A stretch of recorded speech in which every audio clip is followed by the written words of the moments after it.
Hello, sweet friend. My name is Micah, and today I have just a very cozy, chatty journal catch-up video for you. I have made some changes in my journal lineup, and so I want to talk to you about how I'm using my journals and what I've switched around, and also show you some journal pages. So first up, I want to talk to you about my cute, beloved Hobonichi HON A6. I still think this cover is so gorgeous and I love how it feels to hold. It's so squishy and I love the texture of the fabric. However, I am kind of sad to say that I have moved out of this journal for now. And yes, that breaks my heart a little bit because it's just so darling, isn't it? And so while I talk to you about why I have switched to an A5, even though I have said many times on this channel even that an A5 is not for me.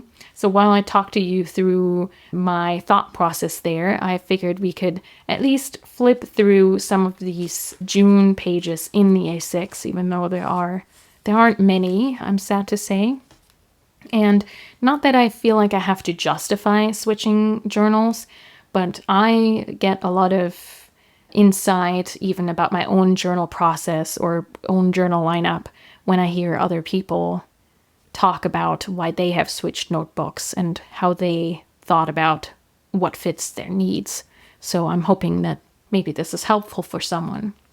So the number one reason why I decided to explore having an A5 and having more space daily is because I have recently gotten back into some story projects, I call them. So I'm working on a comic for kids, and I also randomly had this idea for a young adult fantasy novel. Now, I have never worked on a novel before, so this is all quite new. And I don't know if it's gonna lead to anything, but I'm having so much fun working out the characters and the plot and the world building. And so I'm just letting myself explore this. Whether all of these notes and ideas ever get written up into a book, I don't know. But that's for a later date to be determined. And so I figured, wouldn't it be nice to keep a log of how I am going about figuring out these projects, the comic and the novel? And of course, I could just add another notebook to this journal and keep two journals, one for the projects and one for just sort of observations about my daily life. But I have found that I don't do well with a lot of notebooks. I am way more consistent if everything is just one book. I open this one book and I keep up with this one book. That also goes for the cooking journal that I've been wanting to set up and haven't had the time for. So the A5, the space in the A5 would allow me to include those things in my daily journal, cooking observations. And then also I've been meaning to set up a comic journal to just create little comic strips every now and again about daily life or daily scenes. And I haven't done that either, even though I bought this really fun B5 journal, so make it even bigger to have space, to have multiple panels on one page. And so, yeah, the idea is include as many of these separate things as possible in one book. And even though including it all in one book might not be ideal, like it would be way better to have a separate cooking journal where all the entries were in one neat book and the recipes, of course that would be more ideal. And with the comic strips too, it would be better to have a B5 journal where I have a lot more space than on an A5 even.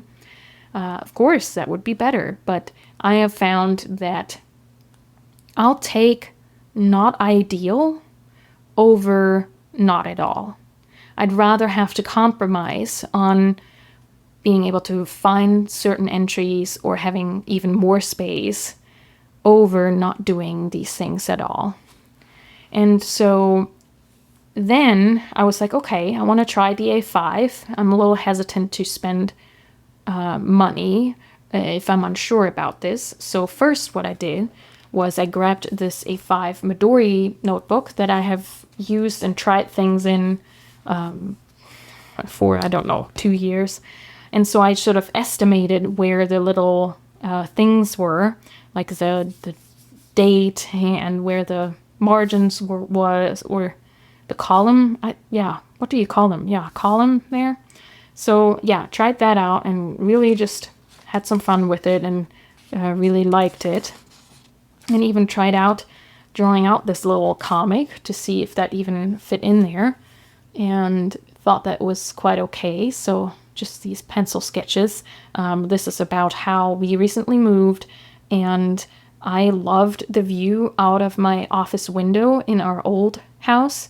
And this time around, the view isn't particularly spectacular. Most of it is just fence and just a overhang tree. I mean, it's not bad, but it's also not the greatest. But I have found that because the windows are a lot lower here in our new place than in the old one, that animals, critters, come far closer to the window, and so that's an added bonus. So here we have a chipmunk, but I also often get visits from a rabbit and a cat, so that's quite cute. And so I can, draw out a couple panels and even have space to add some more writing to it if I wanted.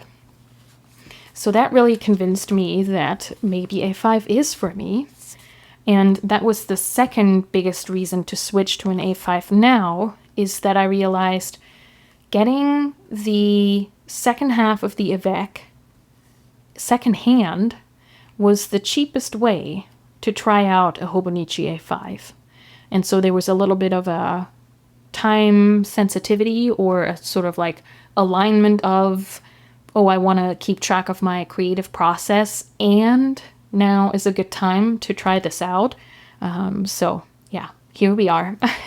Also, as of filming this, next month is August, and that's typically when Hobonichi releases their lineup, and I did want to figure this out before the frenzy of all the new exciting releases starts. And I do want to make sure that I don't, buy something that I'll regret.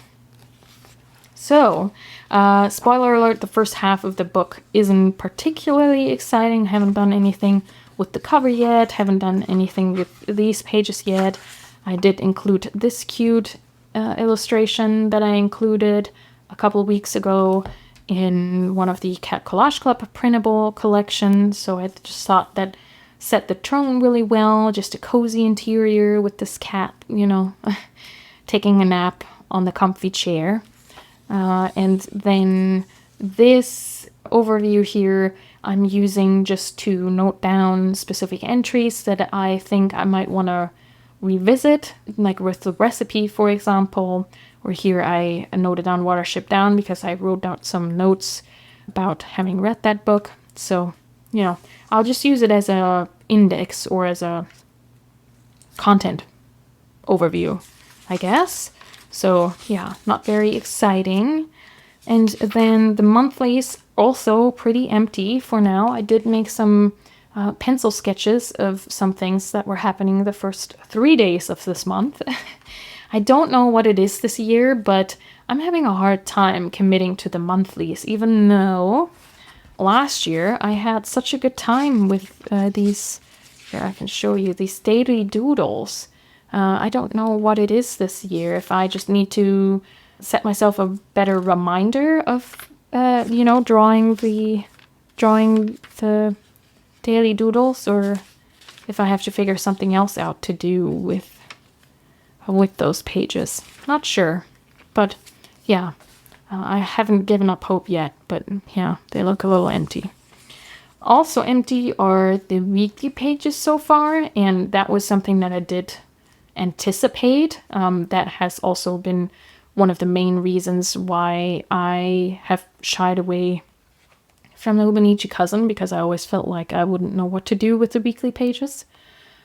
Here I had drawn out just little categories, so instead of using it as a daily timeline, to just create categories, and so every day I could note down if I have something to post on social media, a to-do list, and what I have worked on for my story projects. And maybe I'll do that later on. So far I haven't. The other idea I had, just completely not caring about the daily aspect, just using this as a weekly overview, was to create big categories and sort of do what I have read this week, what I have cooked this week, so just different recipes I have tried out, and maybe even a section for a journal prompt for that week, just a reflection on the week, that kind of thing. So I might try that out as well. But yeah, so far nothing has really clicked there. So this is quite fun. This is the page, turning the page to a new year. And I figured since this is just for the second half of the year, why not do almost like a TV show previously spread? And so I'm gonna include some highlights from the first 6 months of this year. And yeah, I built this out and have that be a reflection of the January through June of this year. I thought that might be kind of fun. And now we get into the juicy bit, the daily pages, the main reason why I bought this book. And so for the monthly overview, so far I have a reading tracker, which I'm quite enjoying. And then I actually asked on Instagram what you all were using your monthly pages for, and got quite a few interesting suggestions. And so far what has been appealing to me is to just set up a currently list or a monthly favorites. And there could be a way of combining those two ideas and have current favorites for the month. And so far for this month has definitely been the TV show The Bear season 3. Thoroughly enjoyed that. As well as the TV show Trying, which is on Apple TV. Season 4 just came out, and that's lovely. And then something that isn't media. We've had a really good time with peaches, just having the loveliest, juiciest, sweetest peaches. That's been a favorite of mine, and some really good watermelon. So that's that too. So I'll still have to set that up there. But yeah, I think that might be a fun way to use the monthly pages for. And now to the daily pages. So as you can see, again, I am keeping with the sort of suggested or indicated 2 columns. And so I always have a big entry and a small entry, and those 2 things often are separate topics. Not often. So far, they've always been separate topics. And I'm really enjoying that. Something about that really clicks for my brain. So for example, for this day, I did some reflections on my printable collection for Cat Collage Club that month. And also included a little photo to jog my memory of what that was when I flip back through later or in upcoming years.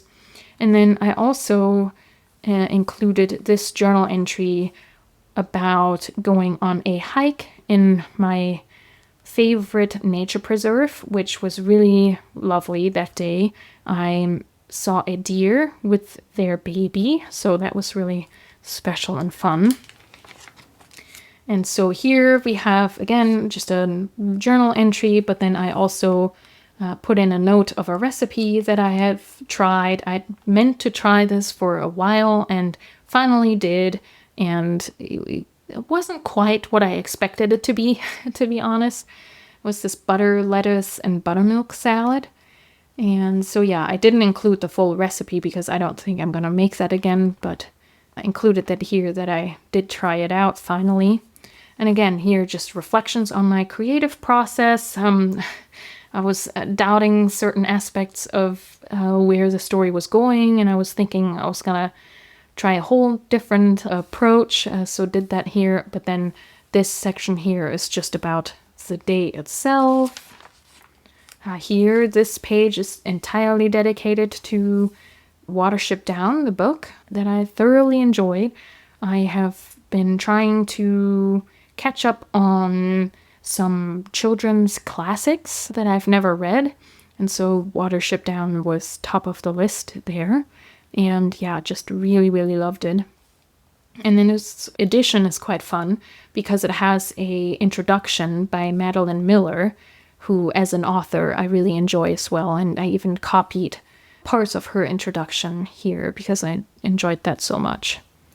And yeah, here, more reflections on how the story is going, and then I came back later that night and added some more thoughts on it to it, and then just went the other direction because that felt more flowy than to just go in the small lines like that. And I quite like how that adds a different texture to the page. And this was also the first spread where I played around with having the two entries have different colors, and I think that's quite fun. It just sets them apart even more, even though ironically, these are the two pages where the two columns actually do go together. So there's that. Oh, and I want to point out, this is so cute. This is a new tape that I bought a sample of from Barbara and Miso Paper. And I think those are quite precious, the illustrations. And then on this day, there wasn't much to be journaled about. I did try another recipe that was another sort of didn't quite turn out as I thought it would be, so it didn't include the recipe itself. But then I didn't really have anything else to say or think through, so I took this little prompt card from this is Erin Ware's Patreon printables and answered those, and then did a little bit of journaling about that and did that there. And then, yeah, I really like how this turned out with the big quote, sort of breaking up the layout a little bit and playing around with it a little bit more.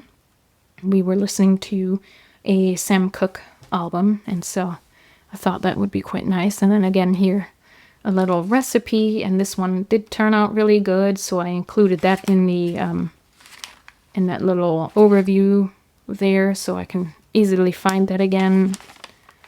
And then, yeah, here again, just this time these are definitely separate. So this is about the day, and this is about my story projects. And so made that in different colors. And I think that's quite cute. I mean, it breaks it up a little bit more.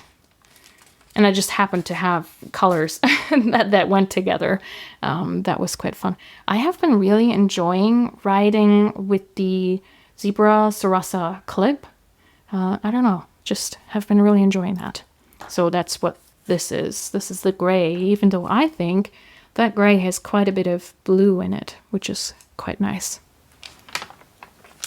Yeah, and then here I tried a different time management technique, which worked out quite well, and just wrote out some insights that I had about that. Really fun.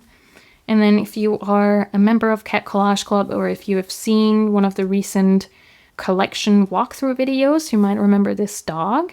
I named her Nora, and I have decided to give her a story. So that's what the comic project is. I just felt like she looked like somebody who needed a story, and to me, the outfit that I had previously drawn her in just had this nautical, coastal vibe to it.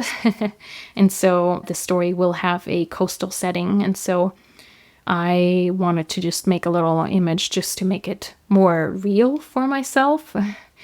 So yeah, that's what that is, and I just printed that out.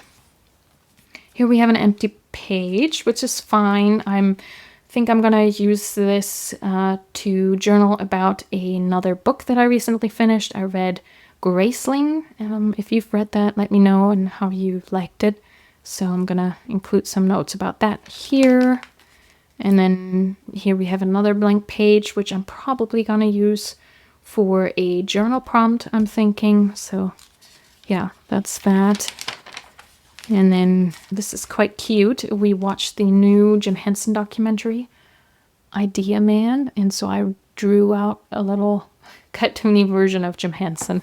I think he turned out quite sweet. And then this is actually another character of mine. I don't think I've ever mentioned her or shown her on this channel. She's called Miss U, and she's from a project that I did with my dear friend Brittany Arnett. And so she is sort of a Miss Marple character, but all with anthropomorphic animals. So yeah, I did some reflection on her and her story and certain things, and so I figured I'd draw her, and I hadn't drawn her in probably years, and so that was kind of nice. And then yeah, that is the most recent double page spread. Just adding some fun watercolor blobs, and here I just went all the way because I didn't really have two topics, and the way I had started to decorate it just kind of made sense to just have one entry there, so that's quite fun. So I'm not really gonna be dogmatic about this sort of column idea. I'm just gonna use the pages the way I want to, but so far it's been just, yeah, really, I don't know, it's just has made sense, and I think it works. For me, it works. Oh yeah, I guess here, this day I also just did one there, but yeah. I mean, of course, with an A5, if you do have a day where not a lot happens, then of course the space can be quite intimidating. So I'll see how it goes. I mean, so far I feel like I've done really well with the space. And yeah, really enjoying this. So yeah, so far so good, I would say. I mean, I'm quite enjoying this. I'm definitely enjoying having more space in the A5, having more space than A6. And I'm not 100% sure exactly if I'm gonna commit to the A5 for next year, or if I maybe do a B6 common planner, but that's TBD, and I'll just see how this turns out. The other notebook I wanted to briefly mention is this. This is one of the Hobonichi plain books, and I'm using this. If you remember, I set up this Traveler's Notebook insert as my storytelling research journal, or my storytelling commonplace book, and that had been going really well, and I probably could keep going in this. I've just gotten really tired of having to clip this open, that you can't just flop this open and it just stays and lays flat. So that has gotten a little bit annoying, especially if I'm gonna, take note on certain things that I want to reference while I'm working on a project. I thought it would be really nice to just have a book that lays flat on its own. I don't have a lot of spreads in here just yet, but yeah, I set this up and quite enjoying, again, the A5 size quite a bit. But yeah, this is gonna just grow over time, I think, and I thought it was quite nice to just also have these to be the same size, so it's just, I don't know, there's just something about that I find really appealing. I don't know, probably not necessary, but yeah, that is it from me today, I think. And I hope you found this video enjoyable to watch. Thank you so much for sharing this time with me. Let me know in the comments if you have changed up your lineup now that we've gotten into the second half of the year. I'd love to hear what you're working with and working in. So yeah, let me know. And until next time, happy journaling!